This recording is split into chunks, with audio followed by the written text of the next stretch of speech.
बच्चों, अभी तक हम लोगों ने मापन के बारे में पढ़ा है। मापन किसका करना है इसके बारे में बात की गई थी। वो सारी चीज़ें फिजिकल क्वांटिटीज़ के नाम से जानी जाती हैं, जिसको हम भौतिक राशियां भी कहते हैं। भौतिक राशियों को डिफाइन किया गया था, ऐसी राशियां जिन्हें हम प्रत्यक्ष या अप्रत्यक्ष रूप से मापन कर सकते हो, जिनका एक व्यक्तिगत यूनिट हो और कुछ न कुछ उसकी आंकिक मान प्राप्त होते हों, उन सभी को हम भौतिक राशियां या फिजिकल क्वांटिटीज़ कहते हैं। मापन की बात ये थी, मापन क्या होता है। तो मापन बताया गया था किसी भी भौतिक राशि का उसके मानक मात्रक से तुलना करना या फिर कंपैरिजन एक प्रकार का होता है, इसे हम मापन कहते हैं। मापन में बहुत सारी चीज़ें पढ़ी गई थी, किस तरीके से छोटे लंबाइयों से लेकर बड़ी से बड़ी लंबाइयों को मापन करना है। द्रव्यमान के बारे में बात किया गया था, समय के बारे में बात किया था, छोटे छोटे मात्रक और बड़े से बड़े मात्रकों का उपयोग किया गया था, जिसमें एक आपका इम्पॉर्टेंट मेथड आया था जो कि हम कह सकते हैं इनडायरेक्ट मेथड था वो, जिसमें 3-4 आपके पढ़े गए थे। वो चाहे वो पैरालैक्स मेथड हो या फिर लेज़र मेथड था, इको मेथड था और एक आपका सोनार सिस्टम था। सोनार मेथड से भी कुछ इनडायरेक्ट डिस्टेंस जो ज़्यादा से ज़्यादा दूरियां होती हैं, उनको हम आसानी से इन सभी विधियों के द्वारा प्राप्त कर सकते हैं। लेकिन दैनिक जीवन में जितने भी आपके मापन की प्रक्रिया होगी, वो सभी यंत्रों की सहायता से किया जाता है। इंस्ट्रूमेंट का प्रयोग करते हैं और प्रत्येक इंस्ट्रूमेंट की अपनी एक यथार्थता की सीमा होती है। वह एक निश्चित सीमा तक ही मापन कर सकता है। इसका मतलब ये हुआ कि अगर किसी भौतिक राशि का हम मेजरमेंट करें तो वह यंत्र एक निश्चित मान तक का ही मापन करेगा, उससे आगे के मान को वह माप नहीं सकता है। इसलिए उस भौतिक राशि के मान में कुछ ना कुछ त्रुटियां रह जाती हैं, अनिश्चितता रह जाती है। इस अनिश्चितता को हम लोग त्रुटि कहते हैं। कोई भी मापन करेंगे, निश्चित तौर पे वह पूर्णतः एक्यूरेट या प्रेसिशन नहीं हो सकता है, यथार्थ और परिशुद्ध नहीं हो सकता है। कहने का मतलब कोई भी मापन करेंगे तो हम उसका वास्तविक मान जो होगा उसके प्रेक्षित मान से बिल्कुल डिफरेंट होगा। जब भी मापन की प्रक्रिया की जाएगी तो उसका प्रेक्षित मान कुछ अलग होगा, जबकि उसका वास्तविक मान कुछ और ही हमको प्राप्त होता है। ये जो अनिश्चितता हमें मेजरमेंट में प्राप्त हो रही है, किसी भी इंस्ट्रूमेंट की सहायता से यह प्रक्रिया जो किया जा रहा है, इसे ही हम लोग कहते हैं त्रुटि।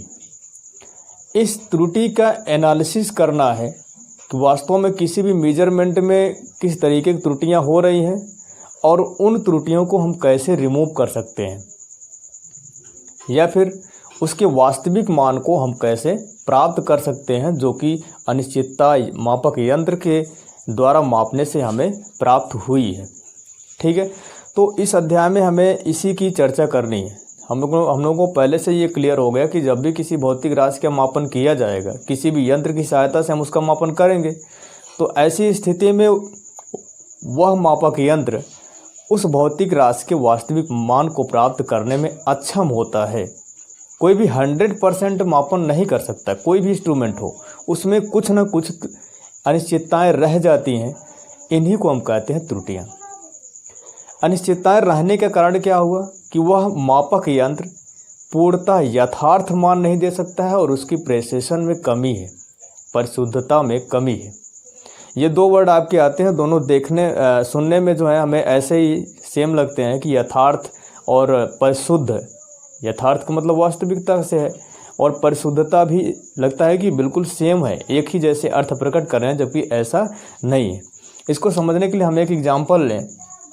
जैसे मान लीजिए किसी भौतिक राशि का मापन किया गया या किसी छड़ की बात कर लें, छड़ की लंबाई को मेजरमेंट किया गया और उस छड़ की लंबाई जो है हमें प्राप्त होती है 6.543 सेंटीमीटर।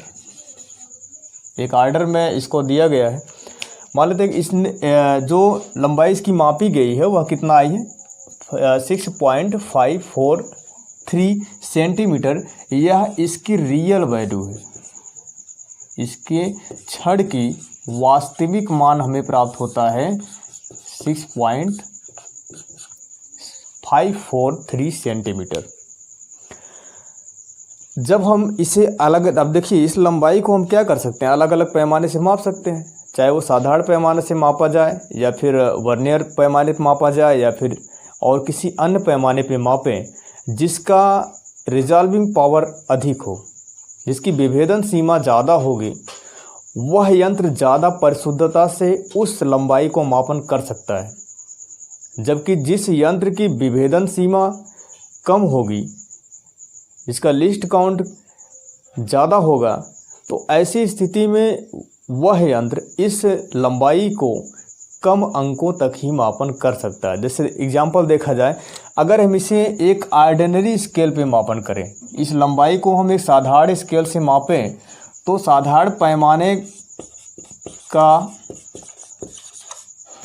पैमाने का जो लीस्ट काउंट होता है, साधारण पैमाने पर अगर हम मापते हैं तो इसकी लीस्ट काउंट होती है 0.1 सेंटीमीटर। इसका पैमाने पर मान होता है 0.1 सेंटीमीटर, यह इसका लीस्ट काउंट है। ठीक है, अब इस पे जब हम इसको मापेंगे तो हमें इसका मान जो प्राप्त होगा, ये यहाँ से देखा जाए तो इसका मान हमें मिलता है 6.4 सेंटीमीटर। चूँकि इसका जो लीस्ट काउंट है, इसका जो अल्पतमांक है वह 0.1 सेंटीमीटर है।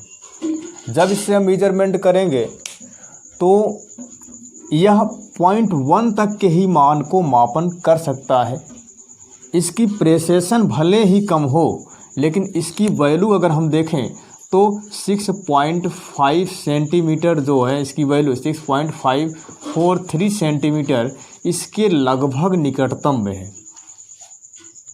जब भी हम इसका मापन करेंगे तो इसका मान लगभग इसके निकटतम में प्राप्त होता है। आगे की एग्जांपल देखा जाए, अगर हम इसी को वर्नियर कैलिपर से मापें, इसी मान को हम अगर वर्नियर कैलिपर से मापन करते हैं तो वर्नियर कैलिपर से मापन करने पे हमें यही मान मिलता है 6.33 सेंटीमीटर।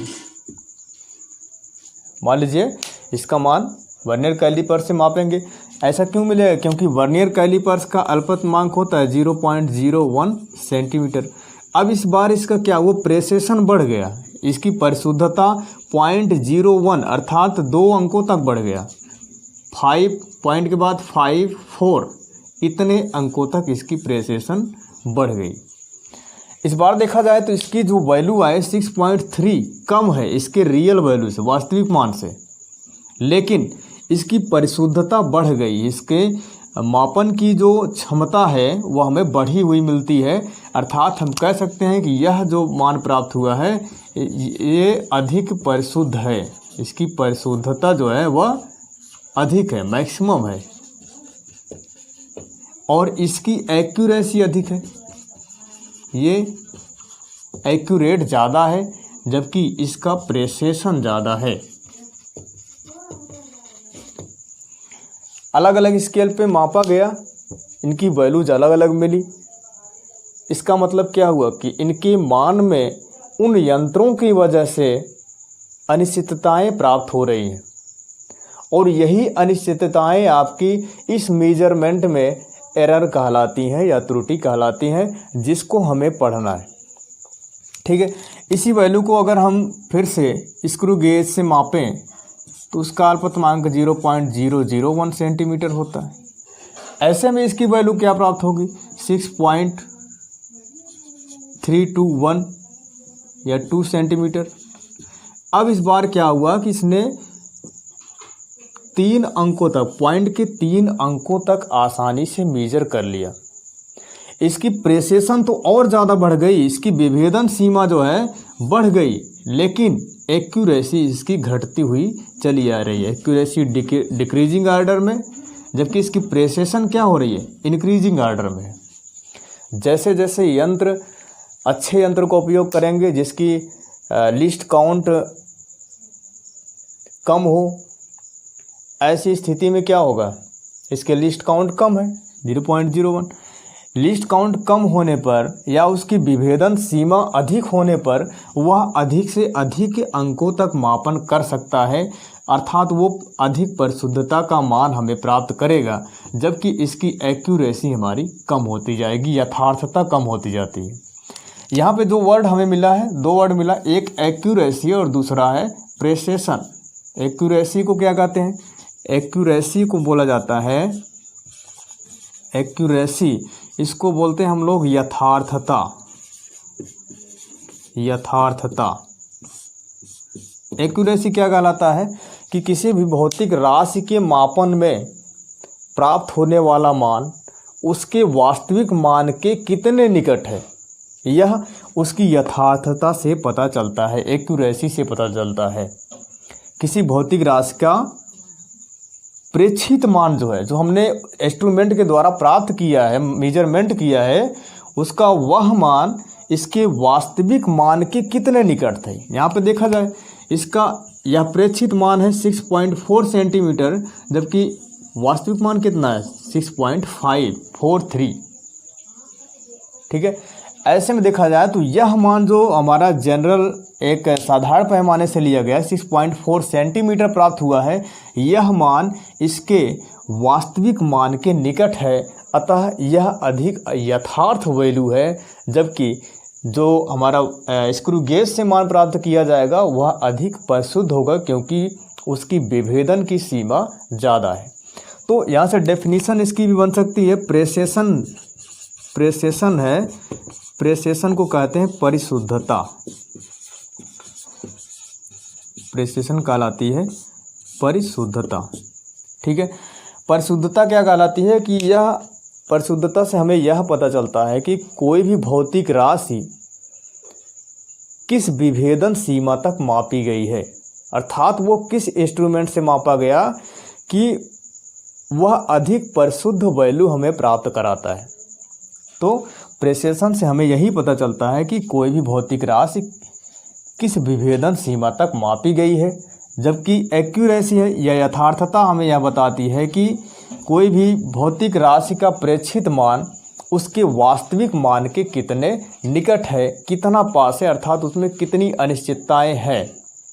लेकिन कोई भी वैल्यू जो किसी भी इंस्ट्रूमेंट के द्वारा मापन के बाद प्राप्त हुई है, उन सभी में देखा जाए तो ये हमेशा अनिश्चितताएं प्राप्त होती हैं, कुछ न कुछ उनके वैल्यूज़ में रियल वैल्यूज से डिफरेंस प्राप्त होता है, और इसी डिफरेंस को, इसी अनिश्चितता को हम लोग कहते हैं उसके मापन में होने वाली त्रुटि। तो सबसे इम्पॉर्टेंट चीज़ जो हमें इस लेसन की पढ़ना भी है वो कहलाती है त्रुटि। त्रुटि क्या है, किसी भौतिक राशि के मापन में होने वाली अनिश्चितता को हम त्रुटि कहते हैं। अब वो जो त्रुटि हमें प्राप्त हो रही है वह भौतिक राशि के मापन में होने वाली अनिश्चितता तो है, लेकिन वह एरर कितना होगा वो हम कैसे प्राप्त करेंगे, तो उसके लिए क्या है, उसका वास्तविक मान और उसके प्रेक्षित मान का डिफरेंस क्या होगा। तो त्रुटि को ऐसे भी डिफाइन किया जा सकता है कि किसी भौतिक राशि के वास्तविक मान और उसके प्रेक्षित मान के अंतर को हम एरर कहते हैं या फिर त्रुटि कहते हैं।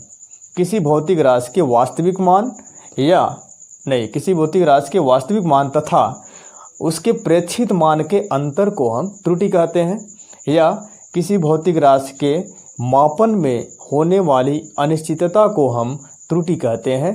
जो कि यहाँ पे पढ़ना है, उसके बारे में एनालाइज करना है कि किसी भौतिक राशि के मापन में त्रुटियाँ क्यों और कैसे होती हैं। त्रुटियाँ होती हैं, क्लियर है, उन त्रुटियों के होने का रीज़न क्या है। सबसे बड़ी बात यहाँ पे हमने देखा कि अलग अलग इंस्ट्रूमेंट के जो मापन क्षमताएं हैं, जिसका लिस्ट काउंट की बात किया जाए तो लिस्ट काउंट सभी के अलग अलग है।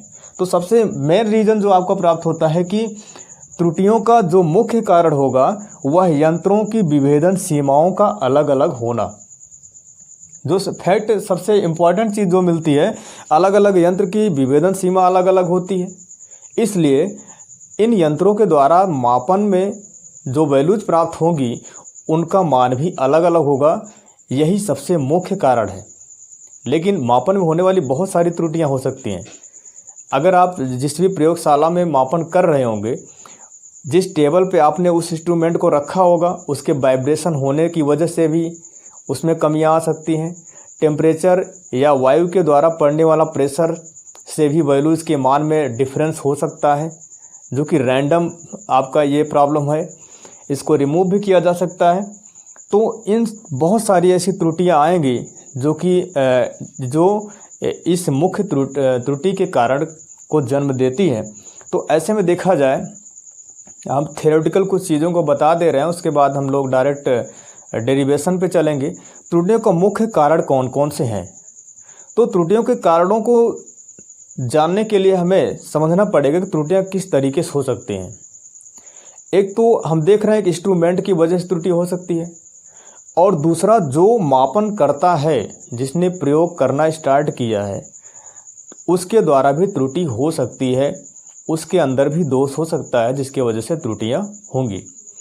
उसके अंदर दोष होने का मतलब उसके आइज के कारण भी प्रॉब्लम हो सकती है। अगर उसके हाथों में वाइब्रेशन है, वाइब्रेट कर रहे हैं हाथ, तो भी उसके रियल वैल्यूज़ जो होंगे उसके प्रेक्षित मान से डिफ़र करेंगे। और भी बहुत सारे कारण हैं जो मापनकर्ता के कारण हो सकते हैं, जो त्रुटि को जन्म देंगे। तो इन त्रुटियों के कारणों को मुख्य रूप से दो पार्ट्स में डिवाइड किया गया है, जिसमें एक आपका कहलाता है सिस्टमैटिक एरर या क्रमबद्ध त्रुटि। ठीक है, तो क्रमबद्ध त्रुटि में क्या होता है?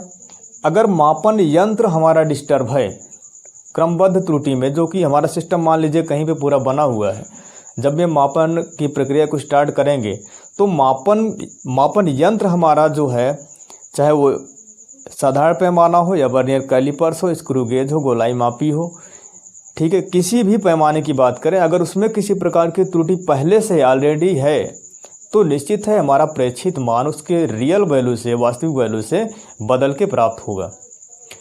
और दूसरे की बात करें तो अगर प्रयोग करते समय टेम्परेचर, प्रेशर या फिर नमी, इस तरीके की प्रॉब्लम हो, तब भी उसके मान में परिवर्तन आ जाता है। इससे क्रम में जो क्रमबद्ध त्रुटियां हैं, सिस्टमैटिक एरर जो हमारा प्राप्त हो रहा है, उसमें यंत्रीय त्रुटि की बात आती है कि जो हमारा यंत्र है, इंस्ट्रूमेंट है, इसके में भी त्रुटि हो सकती है। इंस्ट्रूमेंट में भी एरर हो सकता है। इंस्ट्रूमेंट में एरर होने से मतलब ये है कि इंस्ट्रूमेंट का लिस्ट काउंट डिफर करना, इंस्ट्रूमेंट के स्ट्रक्चर बनावट में ही समस्या आ जाना, या प्रयोग करते करते समय प्रयोग होने से, ज़्यादा बार एक्सपेरिमेंट होने से, उस इंस्ट्रूमेंट के क्षतिग्रस्त होने से। अगर इंस्ट्रूमेंट का अल्पतमांक डिफर है तो मान उसका डिफर करेगा। ठीक है, और यंत्रीय त्रुटि में ये भी आएगा, जैसे हम छोटे पैमानों की बात करें, छोटे पैमानों में आपका वर्नियर कैलिपर्स और स्क्रू गेज है, गोलाई मापी है, ऐसे पैमानों में दो पैमाना होता है। ऐसे यंत्रों में हमारा दो पैमाना होता है। वो अगर मान लें हम वर्नियर कैलिपर्स की बात कर रहे हैं तो वर्नियर कैलिपर्स में एक मुख्य पैमाना होता है, दूसरा वर्नियर पैमाना होता है। वर्नियर पैमाने को वृत्तीय पैमाना भी कहा जाता है। अगर मुख्य पैमाना और वृत्तीय पैमाना या वर्नियर पैमाना का दोनों शून्यांक एक सीध में, मान लीजिए एक्सपेरिमेंट करते समय देखा गया कि दोनों के शून्यांक एक सीध में, 0 और 0 बिल्कुल सीध मिल रहे हों, तो ऐसे यंत्रों में किसी प्रकार की त्रुटि नहीं होती है। इसे हम शून्यांक त्रुटि कहते हैं। अगर वो एक सीध में नहीं है तो पॉजिटिव से कितने ज़्यादा आगे हैं उसको कैलकुलेट कर लेते हैं, फिर प्रेक्षित मान से मल्टीप्लाई करके हम उसको घटाकर वास्तविक मान उसका प्राप्त कर लेंगे कि कितनी त्रुटियां उसमें है। अगर उस शून्यांक से दूसरी तरफ है वृत्तीय पैमाना के, तो उसको भी प्रेक्षित मान से गुणा करके जोड़ या घटा देंगे। जिस तरीके के धनात्मक शून्यांक त्रुटि होगी तो घटा दिया जाएगा, ऋणात्मक शून्यांक त्रुटि होगी तो घटा दिया जाएगा, और उसकी वास्तविक वैल्यू हमें प्राप्त हो जाएगी। अल्पतमांक की त्रुटि बता ही दी गई है कि अगर यंत्रों में अल्पतमांक की त्रुटि है, उसकी विभेदन सीमा कम या ज़्यादा है, तो उसके बेस पर भी इसकी वैल्यूज़ में जो रियल वैल्यूज़ हैं उससे उसके प्रेक्षित मान, ऑब्जर्वेशन जो वैल्यू मिलेगी वो हमारी अलग अलग होगी।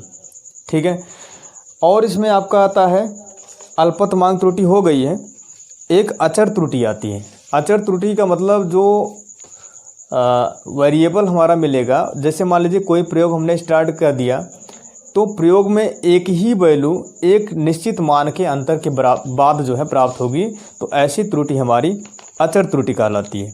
बाह्य कारकों के द्वारा बताया गया है, अगर ताप, दाब या नमी या आर्द्रता बदलती है तो ऐसी स्थिति में भी वहाँ पे त्रुटि होने की संभावना बढ़ जाती है, और मापन में हमारा जो वास्तविक मान है वो प्रेक्षित मान दोनों आपस में डिफर कर जाते हैं।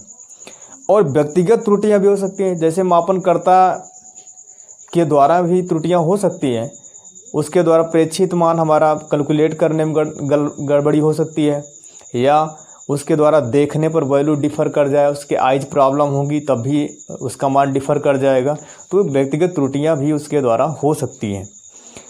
ठीक है, तो इसके बाद समस्या ये आती है, अगर इस तरीके की त्रुटियां किसी भी मापन में हो रही है, कोई भी मापन जो किसी फिजिकल क्वांटिटी को मेजरमेंट कर रहे हैं, ये सारी त्रुटियां इन सभी कारणों की वजह से हो सकती हैं।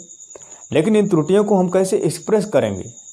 अगर त्रुटियां हैं तो उनको हम कैसे रिमूव करेंगे? यदि हमें त्रुटियां मिल रही हैं तो उसकी रियल वैल्यू हम कैसे प्राप्त करेंगे?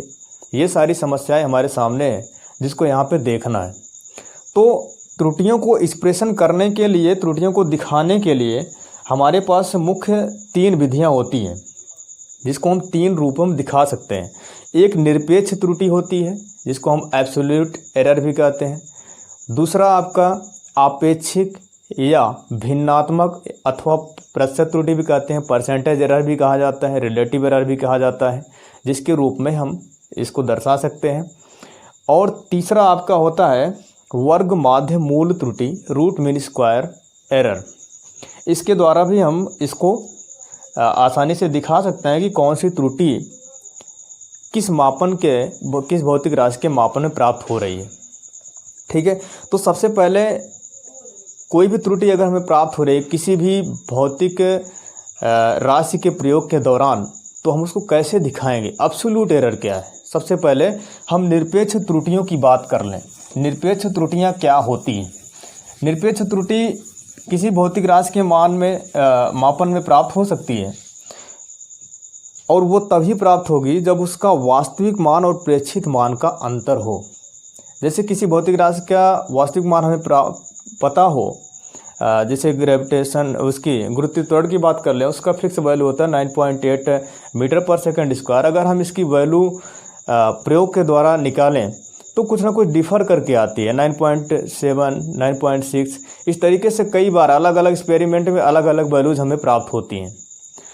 इस दौरान क्या करते हैं, निरपेक्ष त्रुटि को हम कैसे दर्शाएंगे? एक्सप्रेशन बहुत ही इम्पॉर्टेंट है, इसको ध्यान देंगे, न्यूमेरिकल में काम आता है। तो निरपेक्ष त्रुटियां, आपका ये पहला है निरपेक्ष त्रुटि। ठीक है, इसको कहते हैं एब्सोल्यूट एरर।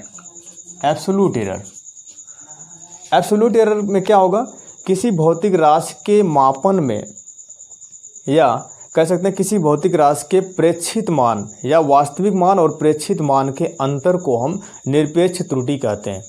किसी भौतिक राशि के वास्तविक मान और प्रेक्षित मान के अंतर को हम निरपेक्ष त्रुटि कहते हैं। तो लिख सकते हैं यहाँ पे निरपेक्ष त्रुटि इक्वल टू वास्तविक मान, जिसको हम रियल वैल्यू भी कहते हैं, वास्तविक मान और इसका अंतर किसके साथ अंतर होगा?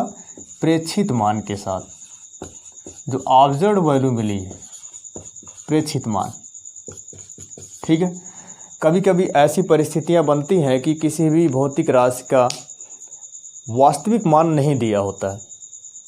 ऐसी स्थिति में क्या करेंगे, जब वास्तविक मान नहीं दिया है तो उस प्रैक्टिकल को, उस भौतिक राशि के प्रायोगिक मान को हम कई बार प्राप्त करते हैं, और उसका हम एक समांतर माध्य प्राप्त कर लेते हैं।